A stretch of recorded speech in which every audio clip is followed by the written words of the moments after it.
Praise the lord. ప్రభువైన యేసు నామములో అందరికీ వందనములు. యేసయ్య మాటను ఈ కార్యక్రమాన్ని వీక్షించడానికి ప్రేమతో మిమ్మను ఆహ్వానిస్తున్నాను.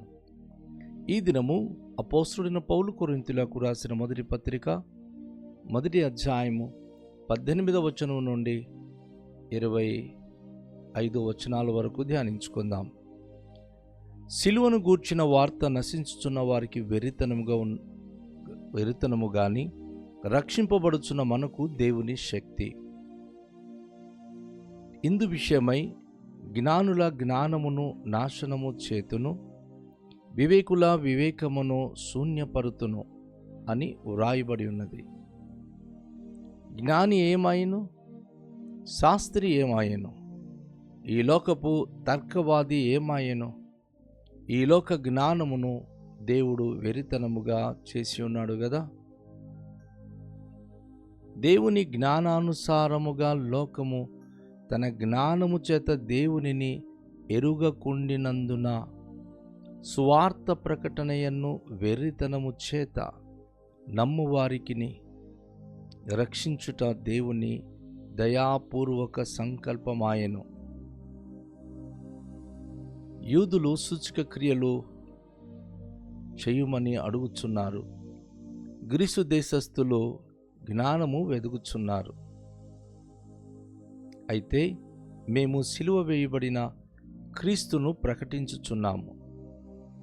ఆయన యూదులకు ఆటంకముగాను అన్యజనులకు వెరితనముగాను ఉన్నాడు గాని యూదులకేమి గ్రీసు దేశస్థులకేమి సిలువ వేయబడిన వారికి క్రీస్తు దేవుని శక్తియును దేవుని జ్ఞానమునై ఉన్నాడు. దేవుని వెరితనము మనుష్యుల జ్ఞానము కంటే జ్ఞానము గలది, దేవుని బలహీనత మనుష్యుల బలము కంటే బలమైనది. ప్రభునందు ప్రియమైన వాళ్ళారా, ఈ వాక్య భాగములో అమూల్యమైన విషయాలను మనము గమనిస్తున్నాం. సూచక క్రియలు, జ్ఞానము, వీటికన్నిటికీ మించి ప్రభువైన యేసుక్రీస్తు సిలువకున్న శక్తిని ఇక్కడ అపోస్తలుడైన పౌలు కొరింథీ సంఘానికి వివరంగా వ్రాస్తా ఉన్నాడు. ఎందుకంటే కొరింథీ సంఘము బాగా అభివృద్ధి పరచబడిన పట్టణము. అక్కడ అనేక మంది ధనవంతులున్నారు, జ్ఞానవంతులున్నారు, సామర్థ్యవంతులున్నారు. వారి మధ్య సువార్త ప్రకటించాలంటే బహు కష్టతరమైన విషయం. ఈరోజు మన ప్రాంతంలో లేక సమాజంలో ఎలా ఉందంటే, బైబిల్ పట్టుకుని వెళుతున్న ప్రతి ఒక్కరిని వెర్రివారుగా చూస్తున్నారు. వీళ్ళందరూ మతాలు మారిపోయినటువంటి వారు, వీరికి ఏమీ జ్ఞానము లేదు అని చాలా విమర్శ దృష్టిలో చూస్తున్నారు. ఆ రోజుల్లో కొరింథీ పట్టణంలో కూడా ఇలాంటి వారే చాలామంది ఉన్నారు. సువార్త ప్రకటించేవారంటే వారి దృష్టికి చాలా నీచంగా భావించేవారు. అందుకే అపోస్తలుడైన పౌలు తెగించి కొరింథీ సంఘానికి ఉత్తరం రాస్తూ, సిలువను గూర్చిన వార్త నశించుచున్న వారికి వెర్రితనంగా ఉంది గాని రక్షింపబడుచున్న మనకు దేవుని శక్తి. అవును, యేసు ప్రభు వారికి సిలువను గూర్చిన వార్త మేము బోధించినప్పుడు ఎవరైతే నశించిపోతున్నారో, నాశనానికి వెళుతున్నారో వారికి అది వెర్రితనంగా కనబడుతుంది. అదేంటా యేసు ప్రభు సిలువ మీద చచ్చిపోయినోడు గురించి బోధిస్తున్నారని వెర్రిగానే మాట్లాడుతున్నారు. కానీ ఎంతమంది అయితే సిలువను నమ్మి, యేసు ప్రభువును నమ్మి ఆ సిలువను గూర్చినటువంటి వార్త మాకు అది దీవెనకరమని అంగీకరిస్తున్నారో, రక్షించబడుతున్న ప్రతి ఒక్కరికి అది దేవుని శక్తిగా నిలబడుతుంది. చాలామంది ఎటువంటి దురాత్మ సాతానిక ప్రభావము వారి జీవితానికి ప్రభావితం చేసి ఇబ్బంది పెట్టినప్పుడు సిలువ గుర్తు వేసి యేసు నామములో ప్రార్థించినప్పుడు సాతానుడు పారిపోతున్నాడు. సిలువలో శక్తి ఉంది, దైవిక శక్తి ఉంది. దేవుని శక్తి సిలువపై ఆయన మనకు పరిచయం చేశాడు. ఒక్క మాట చెప్పాలంటే దేవుని ప్రేమ మనకు నేరుగా చూపించేది ఆ సిలువయే. ఎందుకంటే తను ప్రేమించే ఆ ప్రియమైనటువంటి దైవ కుమారుడు కలువరి శిలువపై మ్రానుపై చనిపోయి తన ప్రాణాన్ని పెట్టి మనకు విమోచన దయచేశాడు. ఎంతమంది అయితే ఆ సిలువను కూర్చున్న వార్త నమ్ముతున్నారో వారు రక్షించబడుతున్నారు. దేవుని శక్తి వారికి లభిస్తుంది. అయితే ప్రభు ఇక్కడ అపోస్తలుడు పౌలు ద్వారా ప్రశ్నిస్తున్నాడు. జ్ఞానుల జ్ఞానము నాశనము చేతును, వివేకుల వివేకము శూన్యపరుతును అని వ్రాయబడి ఉన్నది. ఈ లోక సంబంధమైన జ్ఞానుల జ్ఞానము నాశనమైపోతుంది, వివేకుల వివేకము శూన్యమవుతుంది. ఎందుకంటే చాలామంది జ్ఞానవంతులైన వారు, వివేకవంతులు దేవుని గురించి తప్పుడు రాత రాసి తప్పుడు మాటలు ప్రచురించినప్పుడు, ప్రకటించినప్పుడు అవంత శూన్యమైపోతుంది. వారు చెప్పినట్లుగా ఏది కూడా నెరవేరట్లేదు. వారు అనుకున్నది ఒకటి, దేవుడు జరిగించే కార్యాలు మరొకటి. అందుకే అది శూన్యమైపోతుంది, అది వ్యర్థపరచబడుతుంది. దైవ వాక్యంలో మనం చూస్తున్నప్పుడు దేవుడు ప్రశ్నిస్తున్నాడు, జ్ఞాని ఏమాయెను, శాస్త్రి ఏమాయెను. అపోస్తలుడు పౌలు ఇది సూటిగా కొరింథీ సంఘానికి రాస్తూ, ఈ లోకపు తర్కవాది ఏమాయెను. ఈ లోక జ్ఞానము దేవుడు వెర్రితనముగా చేసి ఉన్నాడు కదా. ఎంత పెద్ద జ్ఞాని అయినా, లోక సంబంధమైన జ్ఞాని, లోక జ్ఞానము, లోకంలో ఉన్న శాస్త్రి, నాకు అన్ని శాస్త్రాలు తెలుసు అనుకున్నవాడు, ఈ లోకంలో ఉన్న తర్కవాది ఏమవుతున్నాడు? వారు ఈ జ్ఞానాన్ని బట్టి కానీ, శాస్త్రాన్ని బట్టి కానీ, తర్కమును బట్టి కానీ ఎవరికైనా రక్షించగలుగుతున్నారా? ఇక్కడ అపోస్తలుడు పౌలు ప్రశ్నిస్తున్నాడు, ఈ లోక జ్ఞానము దేవుడు వెర్రితనముగా చేసి ఉన్నాడు కదా. ఎంత జ్ఞానవంతుడైనా అది తన జ్ఞానం తన వరకే అంకితం అవుతుంది, కానీ తోటి మనిషికి అది ఆశీర్వాదకరంగా, రక్షణకరంగా, దీవెనకరంగా ఏమి కూడా వీలవట్లేదు, సాధ్యపడట్లేదు, ఉపయోగకరంగా కనబడడం లేదు. అందుకే దేవుడు దాన్ని వెర్రితనంగా ఎంచుతున్నాడు. దేవుని జ్ఞానానుసారముగా లోకము తన జ్ఞానము చేత దేవునిని ఎరుగకుండినందున సువార్త ప్రకటనయను వెర్రితనము చేత నమ్మువానికి రక్షించుట దేవుడు దయాపూర్వకమైన సంకల్పమాయెను. అద్భుతమైన విషయం. దేవుని జ్ఞానానుసారము లోకము తన జ్ఞానము చేత దేవునిని ఎరుగకుండినందున చాలా శాస్త్రాలు చదువుతున్నారు, చాలా పుస్తకాలు చదువుతున్నారు, అనేకమైన శాస్త్రవేత్తలు ఉన్నారు. కానీ వారికి అది చదివిన తర్వాత దేవుడి గురించి వారికి అర్థం కావట్లా. దైవికమైన శక్తి అనేది వారు గ్రహించట్లేదు.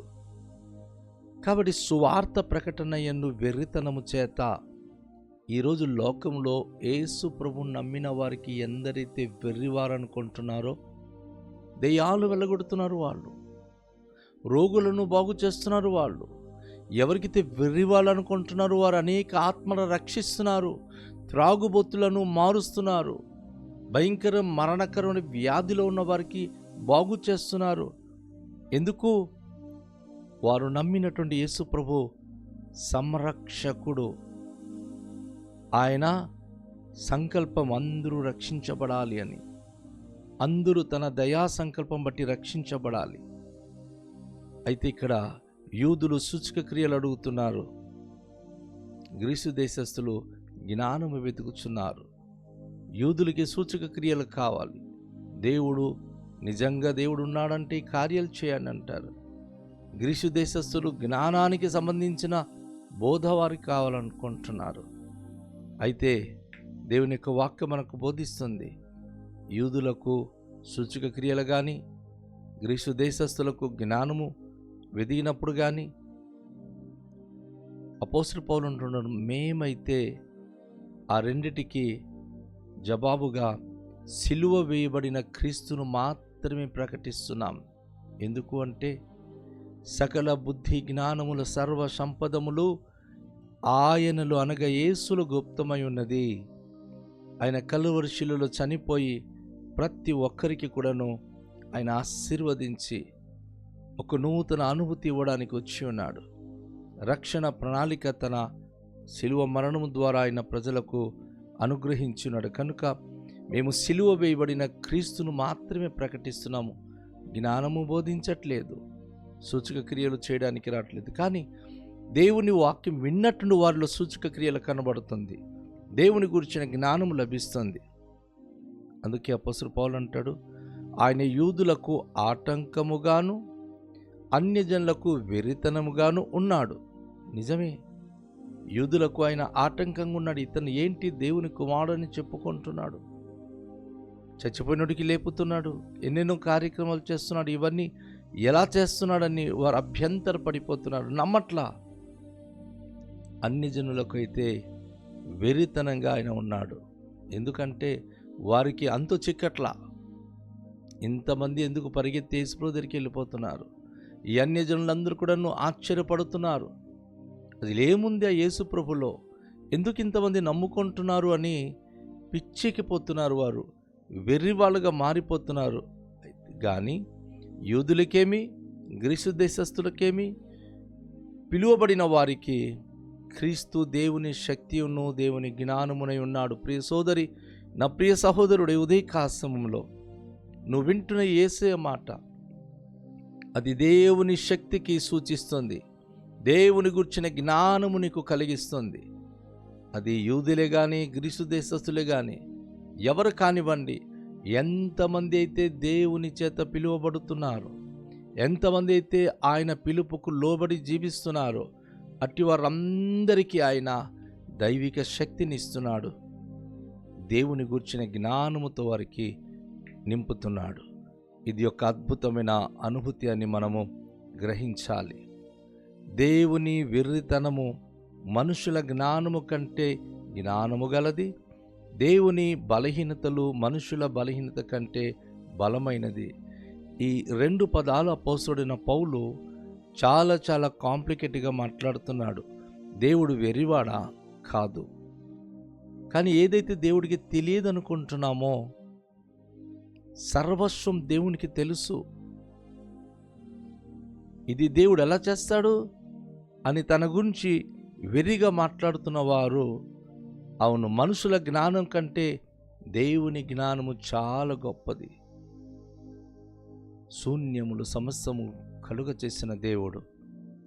ఒక వస్తువు మనం పైన పెట్టాలంటే మేకు కొట్టాలి, ఇది మనుషుల జ్ఞానము. కానీ శూన్యములో నవగ్రహాలు నక్షత్రాలు వేలాడదీశాడు ఆయన. అది దేవుని గొప్పతనం. అది ఆయనకి వెర్రిగా మనం ఎంచగలమా? చాలాసార్లు దేవుడు ఇది చెయ్యగలడా అనుకుంటాం మనం. దేవుని బలహీనత మనుషుల బలము కంటే బలమైనది. మనకున్న బలమే పాటిది, మనకున్న శక్తి ఏ పాటిది. కానీ దేవుని బలహీనత అంటే ఆయన బలహీనుడైన వాడు కాడు. బలము కలిగిన దేవుడు, సర్వశక్తివంతుడైన ప్రభు ఆయన. ఇక్కడ ఆయనకి చులకనగా ఎంచడానికి లేదు. ఒకవేళ ఇది దేవునికి అసాధ్యము అని కనుక మనం అనుకుంటే అది మన వెర్రితనమే కానీ మరొకటి కాదు. ఇది దేవుడు చేయగలడా అని ప్రశ్నిస్తే అది మన బలహీనతే కానీ దేవుని బలహీనతలు కాదు. అపోస్తలుడైన పౌలు దేవునికి ఒక ఉన్నతమైన శిఖరంలో ఉంచి ఆయన జ్ఞానము గలవాడు, ఆయన బలము గలవాడు, ఆయనకి అసాధ్యమనేది ఏమీ లేదు. మనుషుల ఊహకు మనుషుల ఆలోచనకు అందని వాడు దేవుడు. మన ఊహ మన ఆలోచన పరిధిలో దేవుడు ఎప్పుడు ఉండడు.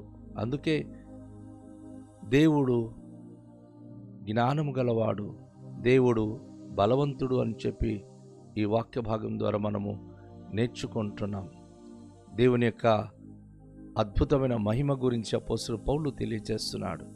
కనుక రక్షించబడిన మనము, విశ్వాసం కలిగిన మనము ఆయనకు మహిమకరంగా అడి దైవిక శక్తి కలిగి జీవించిన వారమై ఉండడానికి ప్రార్థన చేద్దాం. దయగల తండ్రి, ఇవేకువానే మీరు మాతో మాట్లాడిన మాటల కొరకు కృతజ్ఞతలు చెల్లిస్తున్నాం.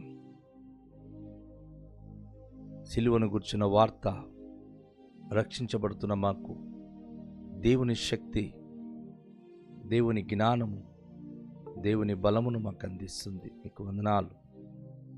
ఈ వాక్యం విన్న ప్రతి ప్రియ బిడ్డలు మీలో స్థిరులై, మీలో బలము కలిగిన వారే మీ మహిమ కొరకు జీవించే భాగ్యవంతులై ఉండే కృప అనుగ్రహించుమని, ఘనత మహిమ ప్రభావాలు మీరే పొందుకున్నామని యేసు నామములో ప్రార్థిస్తున్నాము తండ్రి. ఆమేన్. అందరికీ షాలోం. ప్రభు మనలను దీవించునుగాక.